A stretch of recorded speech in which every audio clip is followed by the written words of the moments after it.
à tous, j'espère que vous allez tous très bien. En tout cas, moi c'est le cas, je suis très heureux de vous retrouver pour cette vidéo de médecine qui est pour moi importante. Je ne vais parler ni d'un organe, ni même d'une maladie, elle sera légèrement différente de ce que j'ai pu faire précédemment sur ma chaîne YouTube, concernant le concept de la médecine, mais d'un minuscule germe, d'une petite bactérie, qui est à l'origine d'un grand nombre de maladies gastriques, à savoir donc Helicobacter pylori. Elle est responsable de la majorité des ulcères gastro-duodénaux, de gastrite chronique surtout, et dans une moindre mesure de cancer gastrique. On estime que 50% de la population mondiale serait infectée par ce petit germe. Donc la moitié des humains sur Terre, vous imaginez, mais relativisons. C'est que 80 à 90% de ces mêmes personnes infectées ne vont pas avoir de signes, ni de manifestations, ni de complications particulières de ce germe. Ce qui se veut rassurant. On le contracte souvent durant l'enfance. C'est une infection qui est donc chronique, qui va persister dans le temps. Durant toute une vie, ce germe colonisera notre estomac, une fois qu'il y est acquis. Vous imaginez? Bien sûr, l'infection passe la plupart du temps inaperçue, et elle va entraîner donc une inflammation de la muqueuse gastrique sur le long terme. C'est donc une gastrite chronique qui, heureusement, est asymptomatique dans la majorité des cas. C'est pour ça que les patients infectés ne ressentent rien de ce germe. Et dans une minorité, elle sera symptomatique, cette gastrite, des douleurs qui sont non seulement récidivantes, mais chroniques, et donc poussant à la consultation. Après, le médecin lui seul jugera de ce qu'il faudra faire, donc prescrire l'examen de référence, surtout la gastroscopie, si c'est nécessaire, bien évidemment. C'est une bactérie qui est en forme hélicoïdale, pour faire plus simple, en forme d'hélice ou de spirale, et qui est munie de plusieurs flagelles, 2 à 6. Un petit dessin que je vais vous présenter directement afin que vous l'apercevez mieux. D'accord? Donc elle est bien. Voilà, elle est ici. Voilà, mettez sur pause pour mieux apercevoir ces petits dessins que je vais vous montrer tout au long de cette vidéo, car j'en ai fait plusieurs de ma main, afin d'éviter tout souci de droit d'auteur, comme j'ai dit. Donc, il faut savoir aussi que Helicobacter pylori, elle a été classée en 1994, il me semble, comme carcinogène, car elle est responsable d'à peu près 60 à 80% environ de cancer gastrique. Vous imaginez, c'est juste énorme. Avant 1982, on pensait que toutes les bactéries étaient détruites par l'estomac, qu'il n'y en avait aucune qui pouvait le coloniser de par l'acidité qui y règne. L'acide chlorhydrique qui est très puissante, nocive normalement à toutes les bactéries. Une fois qu'elles s'y retrouvent via les aliments ingérés, elles sont détruites. Et bien cette même année, 2 chercheurs australiens ont démontré que ce n'était pas forcément le cas. Une bactérie en tout cas arrivait à survivre et à proliférer à l'intérieur de l'estomac au niveau du mucus. Non seulement c'était une révolution, cette découverte, mais ça entraîne 2 autres. Quelle était à l'origine la cause déclenchante d'ulcères gastro-duodénaux dans la majorité des cas, et même de gastrite chronique, et une autre révolution, la prise en charge de la maladie ulcéreuse, au niveau des traitements, qui se sont considérablement améliorés depuis. C'est pour ça que ça leur a valu le fameux prix Nobel de médecine en 2005, une vingtaine d'années plus tard, totalement justifié. Alors une fois qu'elle arrive dans notre estomac, cette bactérie va produire une enzyme qui s'appelle l'uréase et qui convertit l'urée en ammoniac et en CO2. Ça permet une certaine neutralité de l'acidité gastrique qui est autour d'elle. Dans ce cas-là, pour faire simple, c'est comme si c'était une sorte de nuage protecteur autour de cette bactérie, et elle est donc invulnérable, insensible, et peut donc proliférer dans le mucus gastrique. Le mucus, je ne l'ai pas dit, c'est quoi? C'est la protection de l'estomac, justement au niveau de sa muqueuse. C'est ce qu'il produit via les cellules à mucus, car sans cela, il y aurait une autodigestion. Je l'ai dit, la cellule chlorhydrique est très puissante, on la met sur notre peau, elle serait trouée. La nature fait bien les choses, l'estomac, ce n'est pas le cas.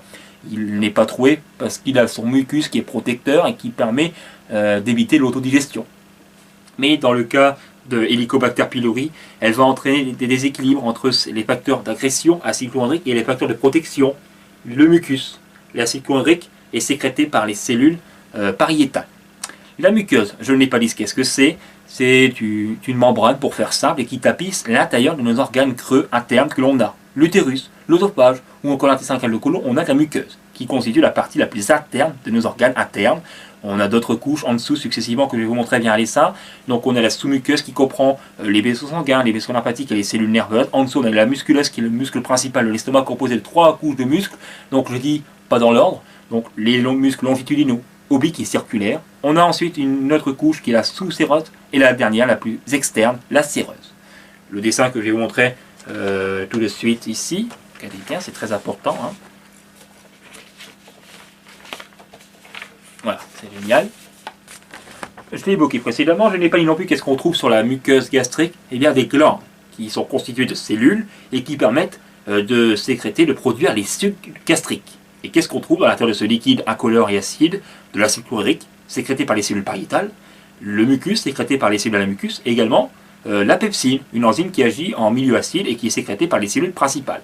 Dans une moindre mesure, la lipase gastrique qu'il y a à l'intérieur, la pepsine, je l'ai dit, la rénine, ou encore la lipokinase. Ils servent ces deux-là à digérer, disons, le lait. C'est fréquent chez le nourrisson.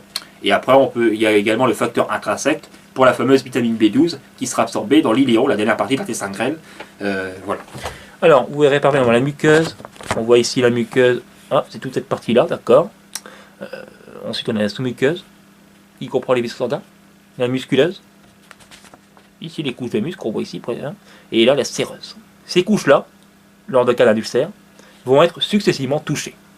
Si l'ulcère va donc ronger la paroi, d'accord, et s'il arrive à la ronger entièrement, ça entraînera une perforation, qui est la deuxième complication d'ulcère après l'hémorragie. Une hémorragie, c'est fréquent qu'il y ait d'ulcère, qu'elle soit haute par le haut via des vomissements, les hématémèses que ça s'appelle, du sang y retrouvé à l'intérieur, ou alors par le bas, du sang noirâtre dans les selles, qui concernent soit l'estomac ou le duodénum, ou encore plus rarement l'ésophage, et dans ce cas-là, du sang noir qui était digéré par les intestins qu'on appelle la méléna. Voilà. Ensuite, très important, je vais vous montrer un autre dessin de la gravité d'ulcère. Regardez bien parce que c'est très grave ici, un ulcère. Hein. Regardez bien. J'ai fait une vidéo il n'y a pas très longtemps sur cette maladie-là que je vous conseille d'aller voir si elle vous intéresse. Je mets le lien directement. Premier stade de la maladie, eh bien, il y a en vert l'ulcère qu'on voit ici qui est localisé à la muqueuse. Deuxième, ici, eh bien, il est chronique, on va dire, et qui atteint la musculeuse, qui a bien rongé la sous-muqueuse qu'on voit ici. Dans ce cas-là, il y a simultanément cicatrisation et destruction des tissus. Et troisième cas de figure, le plus grave, ici, là, sont les perforations. Donc, et dans ce cas-là, eh bien, le liquide contenu à l'intérieur de la paroi digestive, gastrique ou duodénale, se répand. Et ça sera donc une péritonite très gravissime. Pronostic vital engagé. Dans ce cas-là, prise en charge médicale d'urgence. Sinon, eh bien, le décès peut survenir. Il faut savoir qu'une péritonite se rencontre également si la palicite ou encore une diverticulite ont été perforés, tout simplement. Voilà, ce sont des risques de complications. Voilà tout ce que j'avais à dire concernant cela. Dans le cas d'un ulcère, je vais vous montrer une muqueuse, encore une fois, qui est saine, et une autre qui ne l'est pas.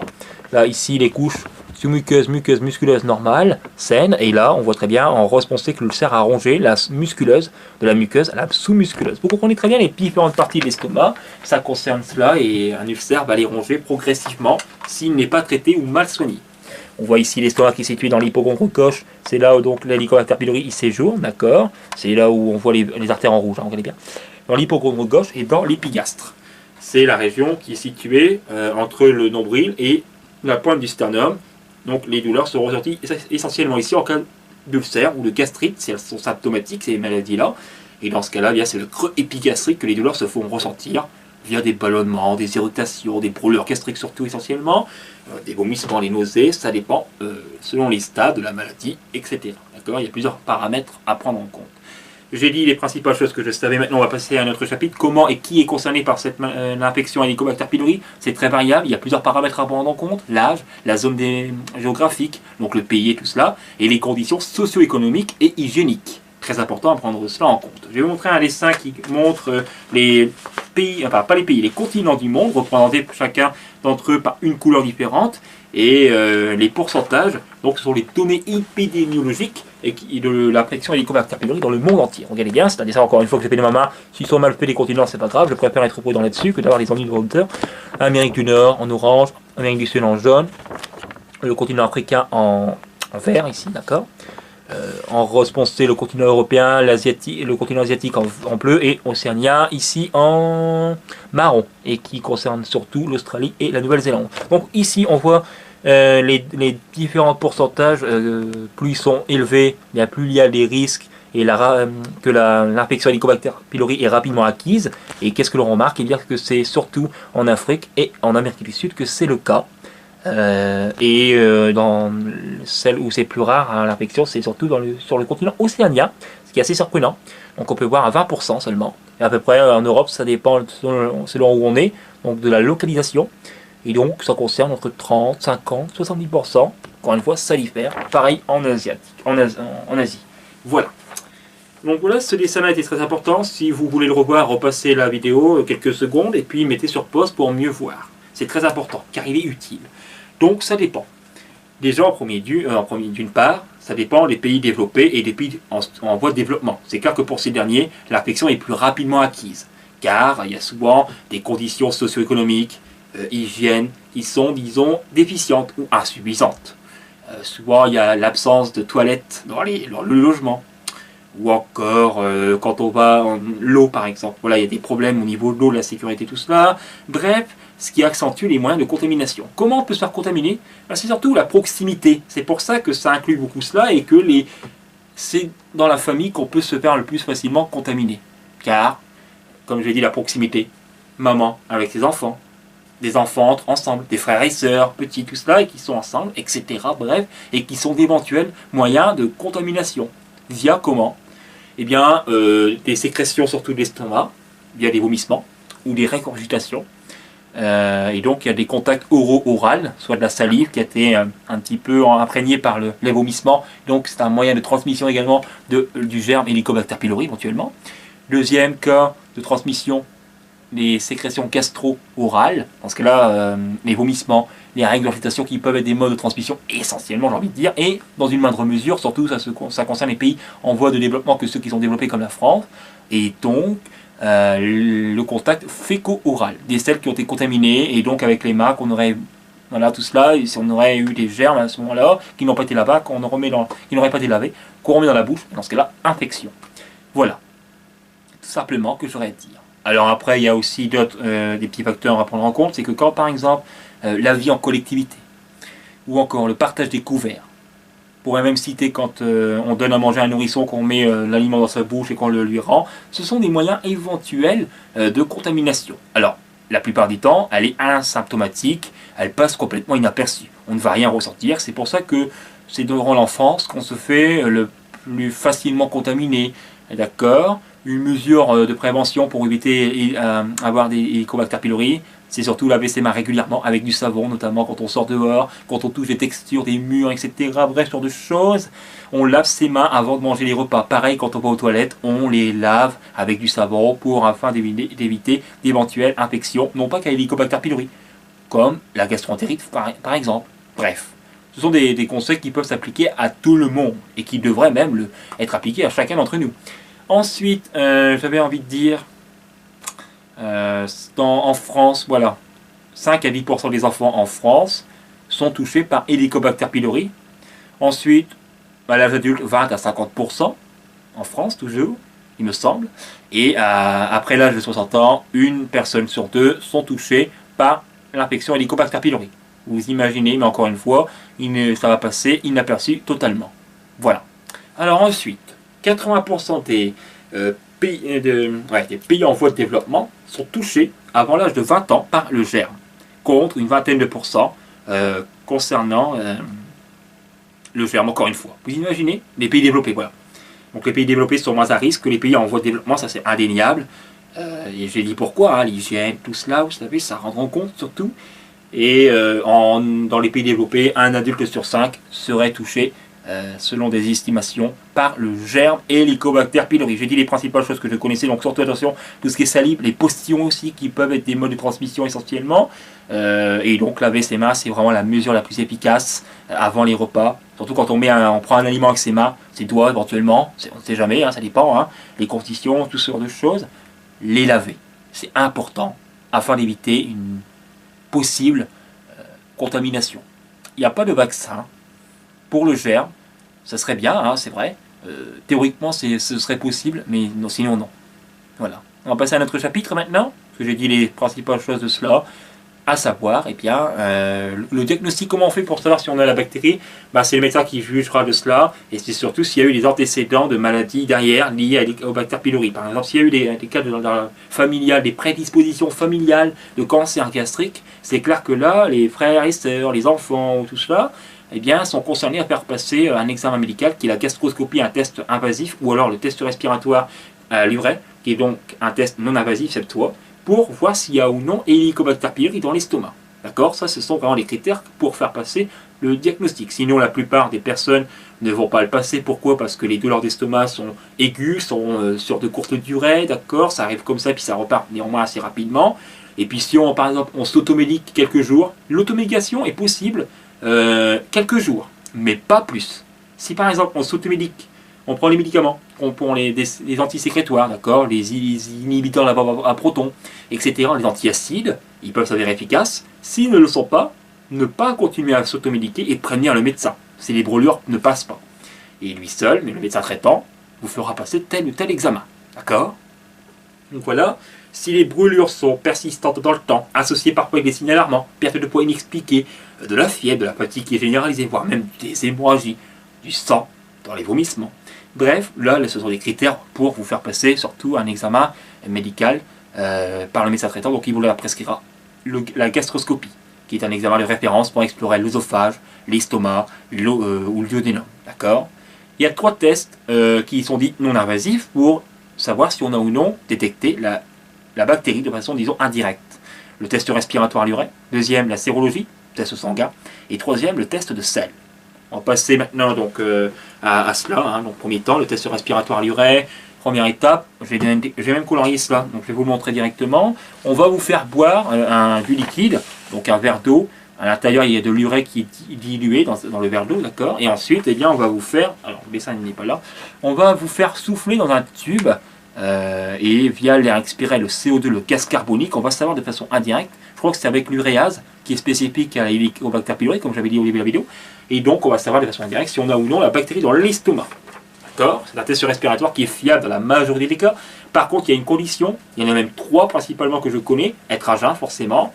Une autre, c'est qu'il ne faut pas suivre de traitement antibiotique les 4 semaines précédant l'examen, d'accord. Donc, si vous avez un traitement d'antibiotique, on ne peut pas passer le test respiratoire. Et idem pour un traitement d'antisécrétoire contre l'acidité gastrique.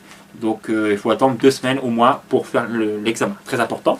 Le test respiratoire. Premier cas, qu'est-ce que l'on voit dans cet examen de test respiratoire, dit non invasif?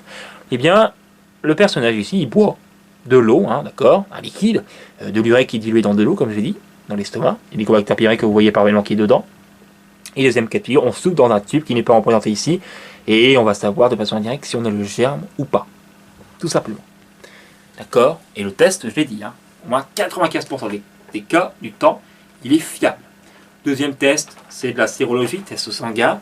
On va pouvoir voir des anticorps qui seraient éventuellement produits contre Helicobacter pylori par l'organisme.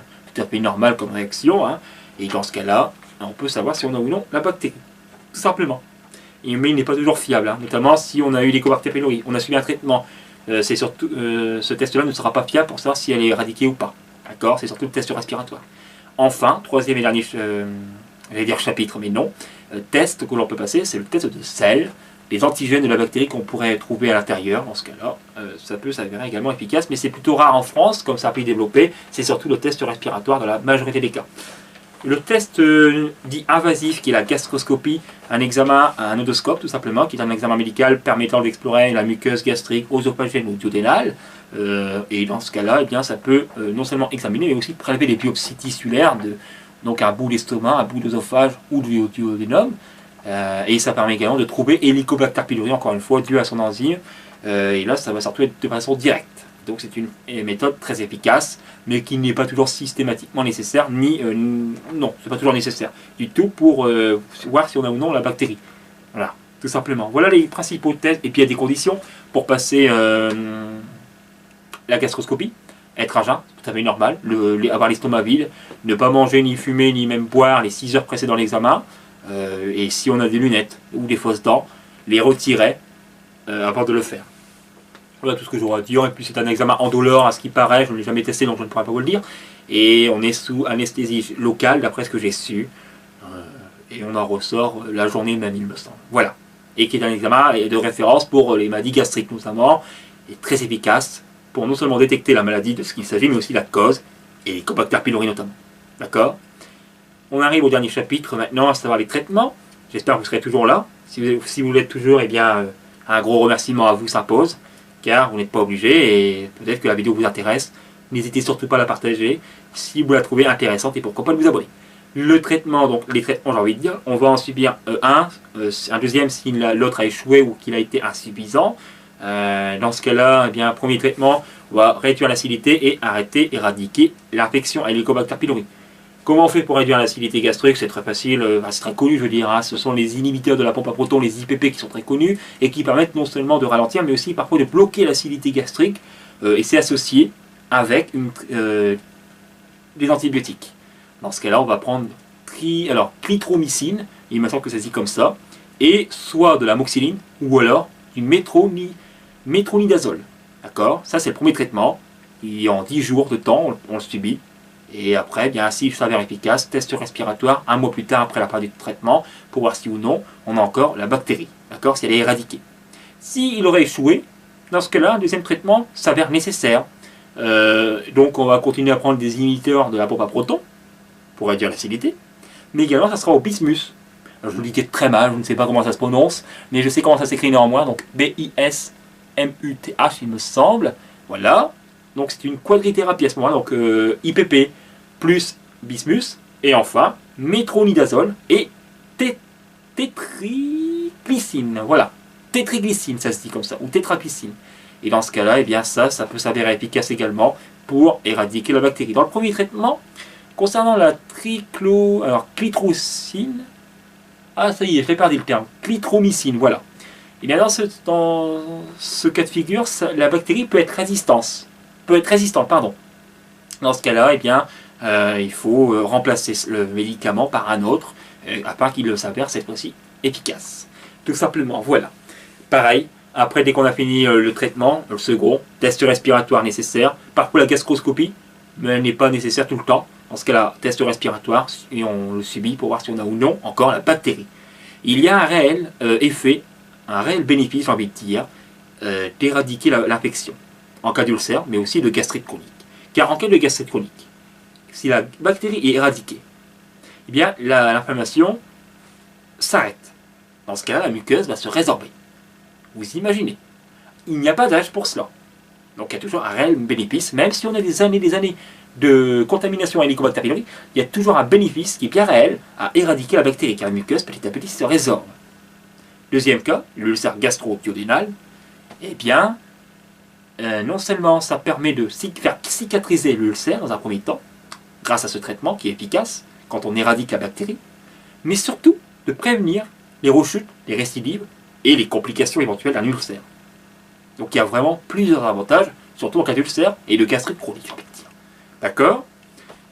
Voilà tout ce que j'aurais à dire, et puis ça réduit aussi les risques de cancer. Savoir que pour un cancer, en général, ce n'est pas qu'un seul facteur qui est la cause. C'est une série de facteurs qui sont ensemble. C'est multifactoriel qu'on dit. Dans ce cas-là, si c'est associé, en cas de cancer gastrique, on va dire les aliments. Les aliments riches en fumée, salés, trop de nitrite de sodium dans les aliments, la viande, tout ça. Associé avec le tabac, l'alcool, en plus de la bactérie, là c'est multifactoriel et ça favorise les chances d'un cancer. Mais c'est très variable, encore une fois, selon les cas. Le cancer gastrique, s'il a diminué, c'est grâce également, de part également, les aliments, d'accord. On a su mettre, par exemple, éviter les différentes infections, et puis surtout Helicobacter pylori. On a réduit les risques en éradiquant cette dernière, donc ça réduit les risques de cancer. Donc vous voyez très bien qu'elle est vraiment carcinogène, cette bactérie. Alors il me semble que c'est la première fois qu'on a su que c'était une bactérie qui était directement en cause, en cas de cancer, dit carcinogène. Vous imaginez? Voilà, voilà pour les deux traitements. Allez, je les redis pour vous. Allez, on va rigoler. Premier traitement à base de IPP plus métronidazole ou alors amoxicilline, l'un des deux, et clitromycine. Voilà pour le premier cas de figure. Et deuxième, si ça ne marche pas, IPP plus bismuth plus métronidazole et enfin tétraglycine. Je ne sais pas, tétraglycine. Voilà, c'est compliqué, vous n'imaginez même pas. Voilà, si le premier traitement échoue, il y en a un deuxième, il ne faut pas s'inquiéter là-dessus. Voilà. On en a fini avec cette vidéo-là. En tout cas, j'ai fini de parler de tout ce que j'avais à dire principalement. On va passer à la conclusion de cette vidéo, c'est très important pour moi. Qu'est-ce qu'il faut retenir? Eh bien, premier temps, la bactérie, c'est une petite bactérie en forme d'hélice, tout cela, et qui colonise l'estomac humain tout au long d'une vie, sauf s'il y a un traitement qui permet son éradication. Elle va entraîner une gastrite chronique qui passe la plupart du temps inaperçue, donc elle est asymptomatique. Ensuite, eh bien, pour l'éviter au mieux, laver ses mains avec du savon avant les repas et après d'avoir été aux toilettes notamment. Attention aux postillons, c'est vrai que c'est pas facile, mais c'est vrai que ce sont des voies de contamination qui peuvent être probables. Et enfin, pour la diagnostiquer, test respiratoire à l'urètre qui est facile, qui est assez aisé à faire, c'est vrai, qui est le plus fiable de tous en test dit non invasif. Sinon, c'est la gastroscopie qui peut déterminer, en cas d'ulcère notamment, si les brûlures gastriques sont récidivantes dans le temps, associées avec des, on va dire des signes alarmants. Dans ce cas-là, eh bien, on peut avoir une gastroscopie prescrite par le médecin qui permet aussi de trouver et détecter la bactérie Helicobacter pylori. Et enfin, eh bien, un traitement qu'on préconise à base d'antibiothérapie. Donc c'est une trithérapie dans le premier et une quadrithérapie dans le deuxième cas de figure. Attention parce que face à la clitromycine, eh bien, la bactérie devient résistante. Mais dans 70% des cas, il me semble, le premier traitement s'avère efficace. Voilà. J'espère que vous aurez bien apprécié la vidéo. Si vous l'avez trouvée intéressante, n'hésitez surtout pas à la partager, c'est très important. Pourquoi pas vous abonner également. Je ferai d'autres vidéos de médecine, mais je ne fais pas que cela, c'est très important que je vous le dise. Je fais également des vidéos de sketch ou de gaming, qui sont très différentes, mais l'un n'empêche pas l'autre, j'ai envie de dire. Et je vous dis à la prochaine pour les prochaines vidéos, surtout portez-vous bien. Et j'espère sincèrement que vous l'aurez bien apprécié cette vidéo. J'ai passé beaucoup de temps à vous la faire, et aussi de mon énergie, mais surtout avant tout de mon cœur. Voilà. Et je vais un dernier dessin pour finir cette vidéo-là, qui montre la gastroscopie.